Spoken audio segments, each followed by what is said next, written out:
here at Ashburton for Cup Week, and it's getting to a close. It's a Thursday. It's been a big week for myself. Laurence Hanrahan joins me. Firstly, huge week for yourself. Everywhere I've been, you have been. Yeah, it's true, Paul. Yeah, no, we have a big week with the horse ambulance as well, and then I had one in on Cup Day and I had three in again today. So, yeah. Did you have any in at Kaikoura? No. But you were there both days? Yes, no, both days I was at Kaikoura, and then, I think I had something like 7 of the last 8 days or something like that, yeah. And it's the biggest week of the year, but it's a week we all look forward to. Starter, the photographer, the vet, yourself, you're very, very familiar faces, that's for sure. Now, we got two reasons to have a chat. We'll talk about the ambulance for a start, but there is a purpose-built horse ambulance that goes to every horse racing event.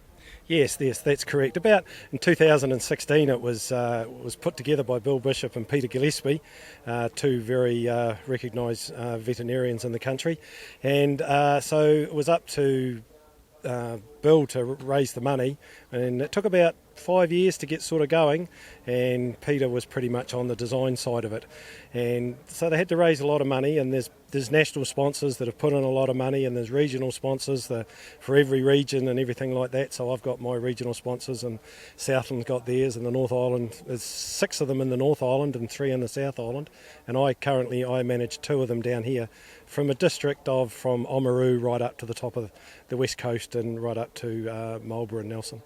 How many horses in that area? I know that's going to throw you under the bus, but ballpark, you won't be held to it. There's a lot, but there's a lot of horses like travel from Canterbury to those districts and things like that. So, luckily, I haven't had to use it away up there yet, and it's just there for hopefully just for show.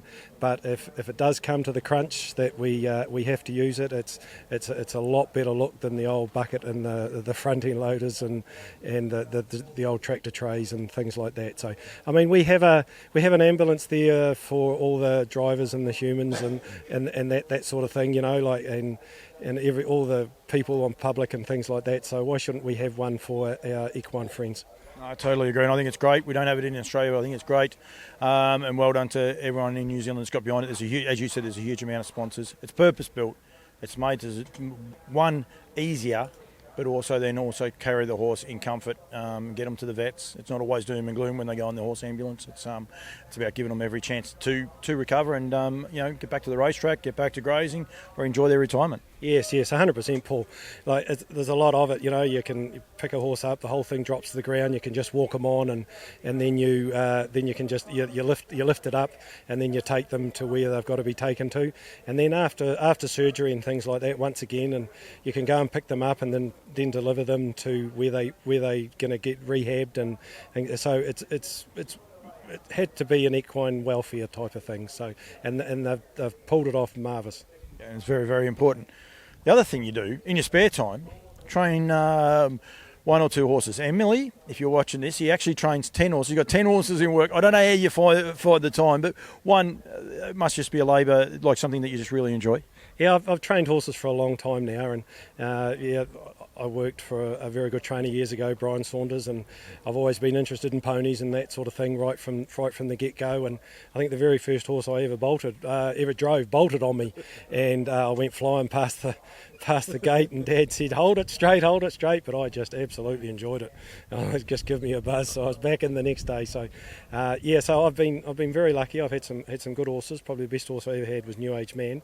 He won 13 out of 13 and won his last race at Harold Park, and then won a miss just before the Chariots of Fire, so which I believe he would have been very hard to beat. So, but yeah, I've been very lucky. I've had some great owners, and I've got a great mate that drives my horses, Mr. Ricky May, and as everybody knows, so we've had a lot of fun. But there's been other drivers, Jimmy Curtin, Jared O'Reilly, and Sarah Riley, and Steve McNally and Tim Williams and that. So I've been very lucky to be able to use good drivers. Yourself and Ricky, though, you've had a fair day today. You combined for a double, haven't you?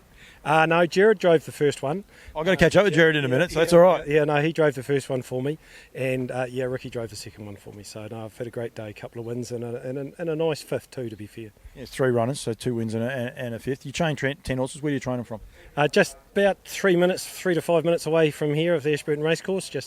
I've shifted around. I think this is my third property. I think I got into a bit of a habit there of buying sort of run-down places and building them up and then making $1 and moving on. So, but I'm quite settled where I am. I think my wife told me if I move next time, I've got to move on my own. So I think that's telling me something, because I built her a brand new house one day, and then she came home from work one day and I said, we're out of here. I think I've sold it. So. I'm just leaving all that alone. We're not even going near the marital things. You enjoy the training though, like and getting up. I suppose it gives you a distraction and probably something to look forward to.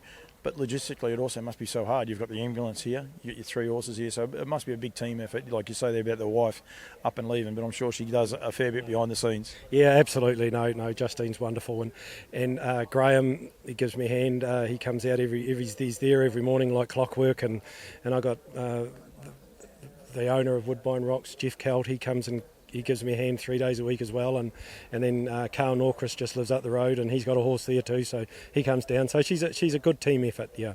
It is. Well done to you. Well done for everything you do. Thank you for always saying g'day. And sometimes I look at you, I'm like, I don't know who you are, but I'm getting better at it now. But I do. The way you guys have all made me feel so welcome. And well done everything you do there on the track. And congratulations on getting a double. Yeah, thanks, Paul. It's been a pleasure to meet you. I've watched a lot of your podcasts and that from Australia, and I really do enjoy them. And I know for a fact a lot of people do. So thank you for your time as well. Thank you very much. I appreciate that. Cheers.